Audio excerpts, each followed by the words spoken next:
So I'm Yunong. I work at Netflix. I work on the Node platform there, and I'm really excited actually to talk to you guys today about building observable Node apps. And before we start, let's just talk a little bit about Netflix and Node there. Have you guys heard of Netflix? No one's. We use Node, and we use Node to ship DVDs around the world. So that's like the core competency. I'm just kidding. So over the past year and a bit, we've started to transition a lot of our front end to Node.js. And I don't know if you guys heard, but we've got north of 60 million subscribers. So that's really exciting to be able to run Node at that scale. And so our entire site today, the website, is completely on Node. So if you go to netflix.com, you'll see that. You see the new UIs, and you'll see everything will be hosted on Node. And we're also working to transition other devices and TVs and things like that to Node as well. And we're building a Node platform. So if any of that sounds exciting, we're hiring, and we'll pay you for your work. So anyway, woo! So here's what the site looks like today. This is all built on top of Node and React. This is sort of the non-member side. So if you're not a member, check it out. I heard we've got a trial, 30 days for free, Netflix and chill. I don't know. Anyway.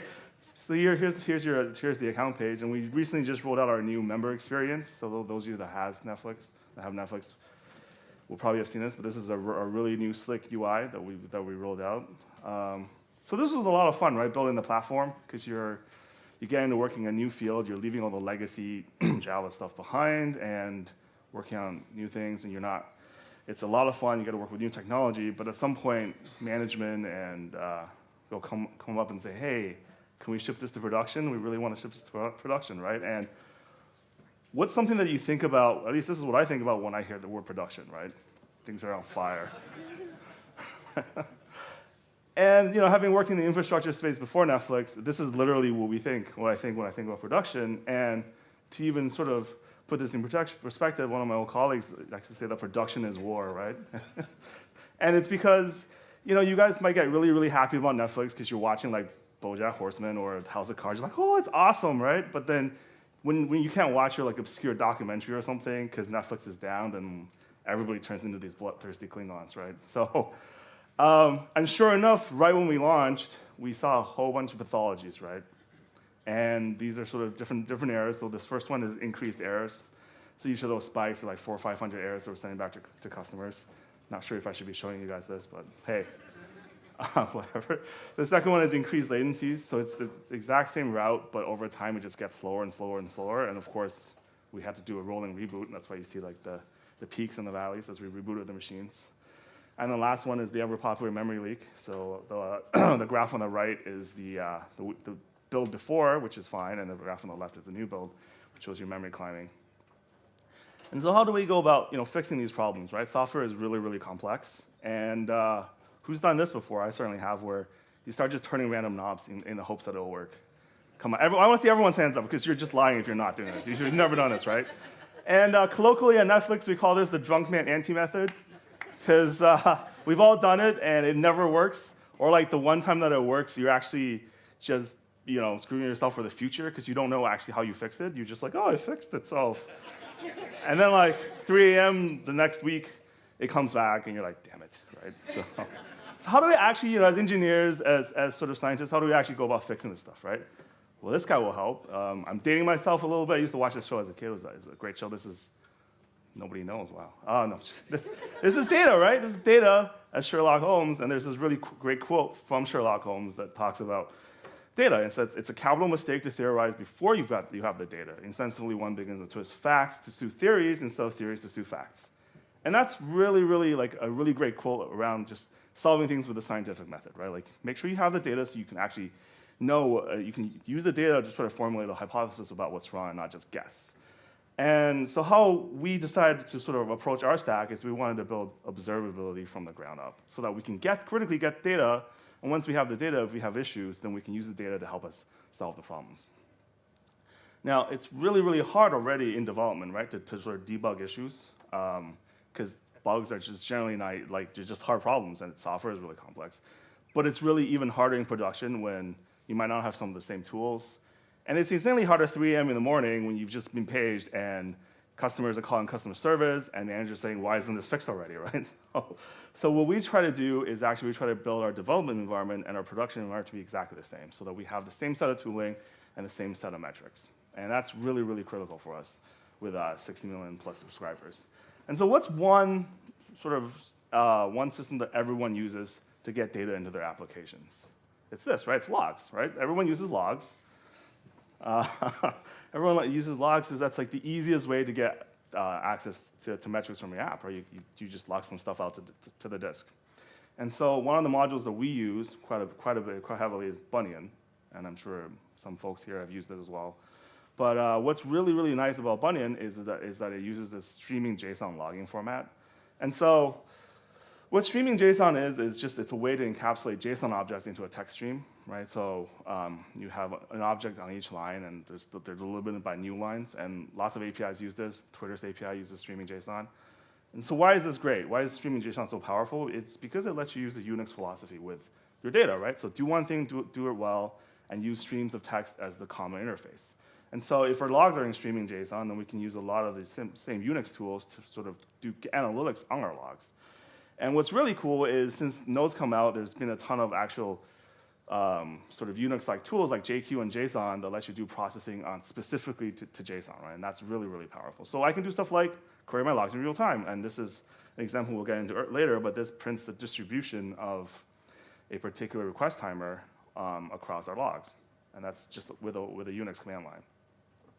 Here's the drawback of JSON, though, right? I can't read it. It's a little obscure, but what's really nice about Bunyan is that it ships with a CLI. And so the CLI nicely formats all of your logs for you in like a human-readable format, and it makes life a lot easier. The other thing that the Bunyan CLI does is let you actually query your logs with JavaScript, and we'll show an example of that later as well. But let's talk about some of the features, right? I think the easiest way to show you some of the features with Bunyan is use an example. So here I've got a Bunyan log, some Bunyan logging code. And one of the really nice things about Bunyan is that, and all this code I'll make available later, it's on my GitHub, is that it lets you inline just JavaScript objects into your logger. So, I mean, we're all in JavaScript, everything's in JSON, so that makes sense. So here, you can see that I have some authentication information that I want to log out. It's just a plain old JSON object. And down there, I'm just doing logged out info, and I'm directly inlining this as a property to my log file. And so what shows up in as my JSON object is actually my authentication info there, right? Where it's literally just another property. And this is really handy when you're using a lot of these analytics tools, because you can, instead of having to type out this complex regular expression when you're trying to look for a specific string, you can just look for a property. So let's talk about something else, right? Let's talk about serializers. There's this other great feature. And so here's what a serializer is. All a serializer is lets you mutate specific objects, and so the interface is just a function, and you can do whatever you like with the object itself. And so if you're Ashley Madison, maybe you should have done this and scrubbed out passwords as usernames, but here's that example, right, where we're scrubbing out our password from our auth info. And so now you'll see that now my password's just been scrubbed out. And so serializers are really powerful, not just for this, but it gives you the ability to mutate your data however you like. So like if I'm dumping out my request, my known request object, there's buffers in there, there's lots of stuff that I don't want to see in my logs, so I can just scrub that out with a serializer. And then the last feature I wanted to show is streams. So streams are this really powerful concept in computing in general, but Bunyan ships with a streams interface so that you can send your logs anywhere you like. So here I'm showing you a syslog stream, and so this will take your logs and send them to our syslog. So really cool. And there's tons of other stream plugins out there. There's one that sends it to Kafka. There's one that sends it to Slack, wherever you like, where you can send them out to Unix domain sockets or TCP sockets or whatever you like, really. And so it gives you this really great way to be able to customize where your logs can go. And so to summarize the features of Bunyan, lightweight API, right? First-class JSON objects, really, really powerful. You can extend Bunyan to use to send the streams anywhere you like with the streams interface, and the serializers let you arbitrarily mutate your objects. So that's kind of cool, but for us, really, our core thing of using Node and Netflix is to serve HTTP requests, right? And so over the thread of an HTTP request, we might make some API calls, we might persist some state to a file system, we'll query the database, we'll update some caches. But what's like the common thread here that ties all of these together, right? What's something that's common to all of these? They're all async, right? They're all just async calls. And so if if you just started writing JavaScript, or you've never written JavaScript before, and you go about trying to do this kind of these sets of async requests that all tie together, you might write code that looks like this, right? And everyone's seen this before. It's callback hell, right? And there's a lot of elegant solutions to sort of solving this problem. Right? I'm glad that gets a laugh.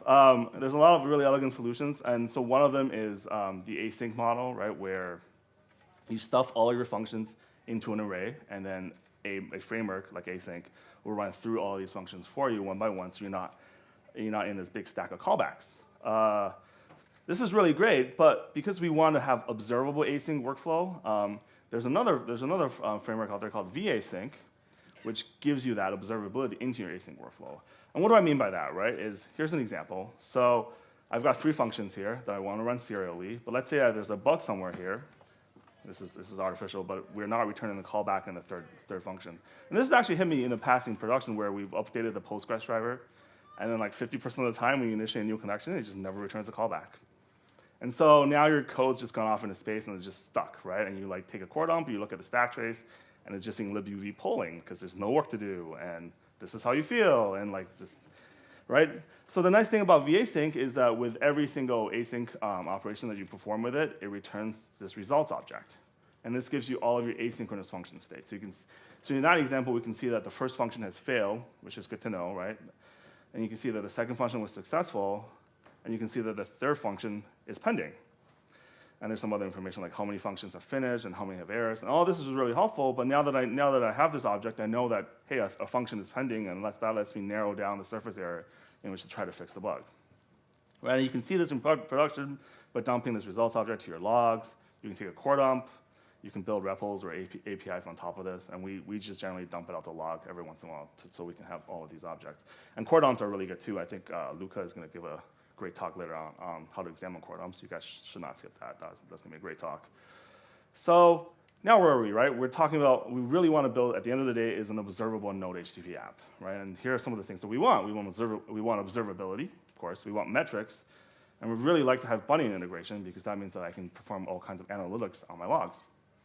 And so the framework that we use at Netflix is Restify. And Restify is just like every other, in terms of this interface, very similar to all of the other frameworks out there for Node.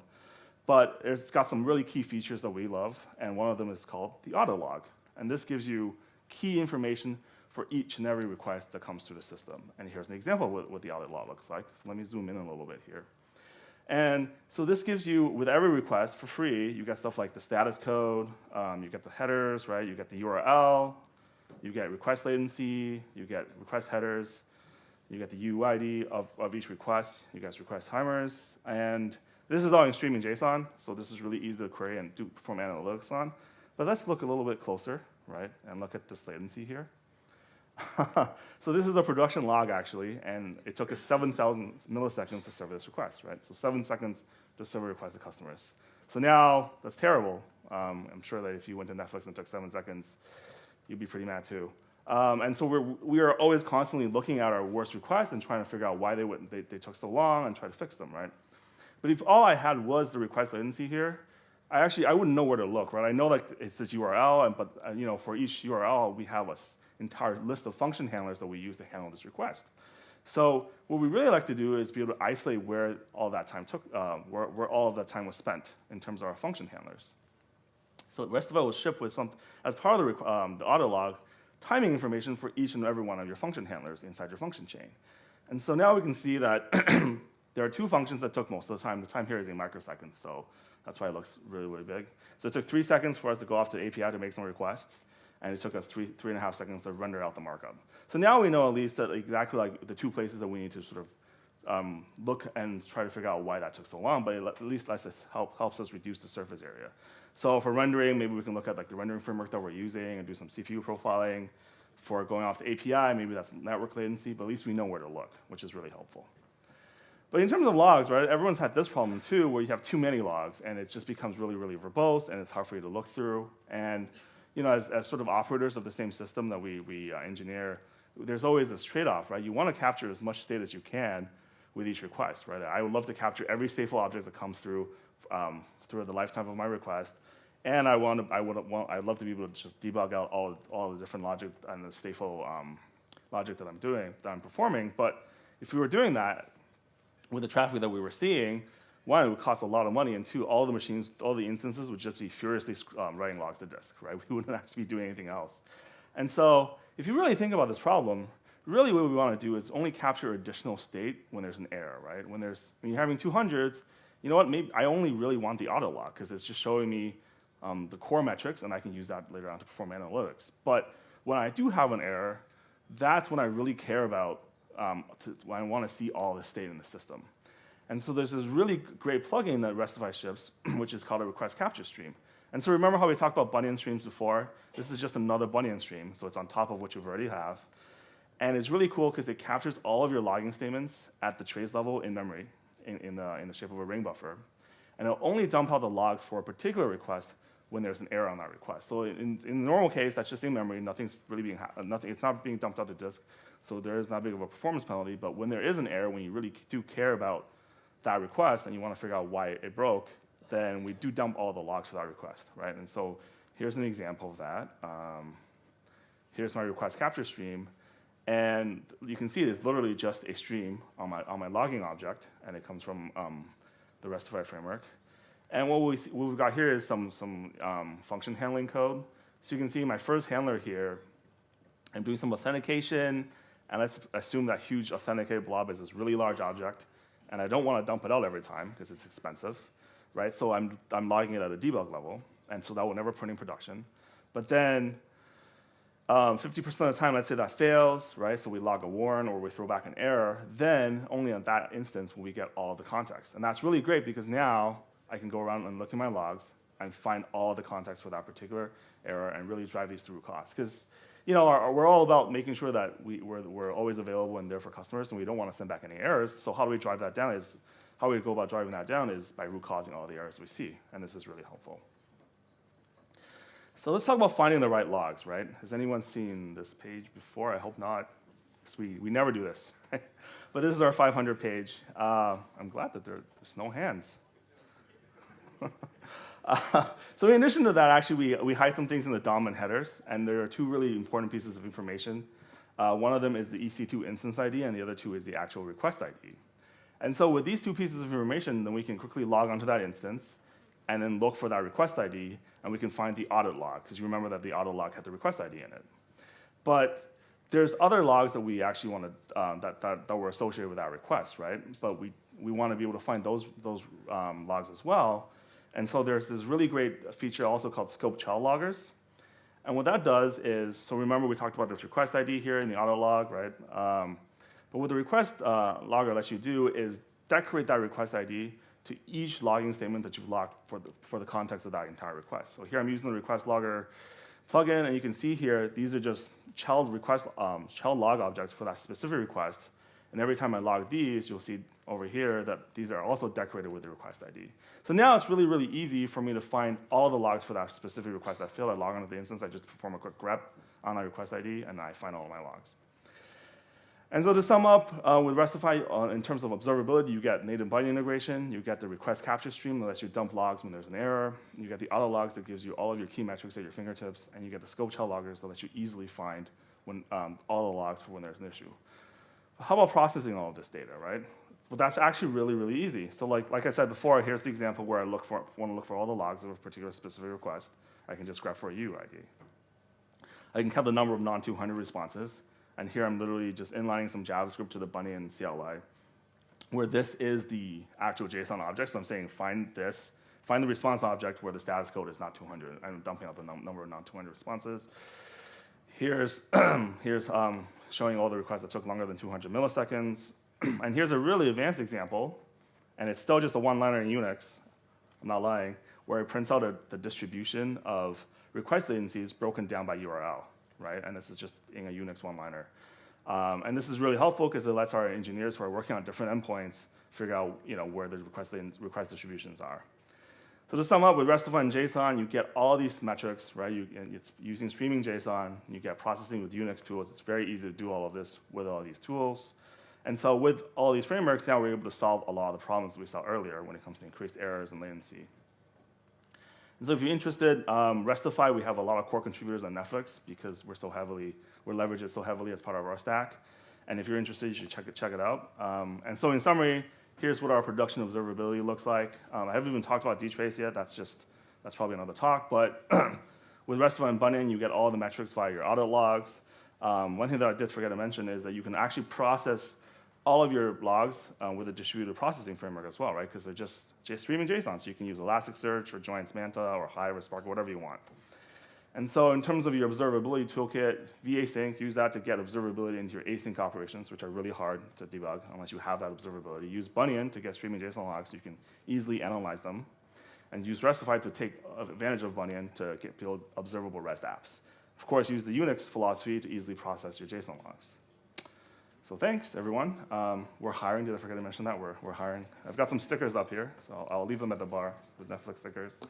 And take some questions if there are any.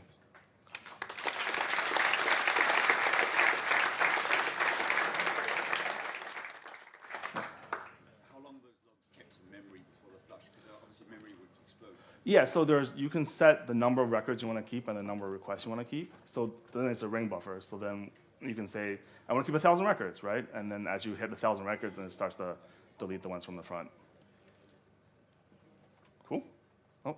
When do you classify callback as pending? When do you check? Oh, so it's pending as long as that framework, you haven't invoked the callback from that specific inner function. So the framework will invoke the function and wait for the callback to return, and it keeps track of all the function states. So it knows that it sets it to pending, invokes the callback, sets it to pending, and then if it hasn't returned, if the callback hasn't returned, it never returns from pending. Does that make sense? How is that marked as error, though, to get flushed to the... What do you mean? If it's pending, it's Yeah. not marked as a... It's not an error. It's just at least, but you'll know. Let's say you have 10 of these functions you're running through, right? At least you know like function number 5 is pending, and you can keep looking at that object as it's being updated in real time to see if it's actually stuck there, right? Timeout then before you log it, or? So what we do is actually we take a core dump of the process, and then we can just walk the core dump for these objects and see. But if you don't want to do that, you can just do set timeout or set interval before you run the function and just dump it out until it's done and clear the interval. It's one of the easy ways. Cool. Thanks, everybody.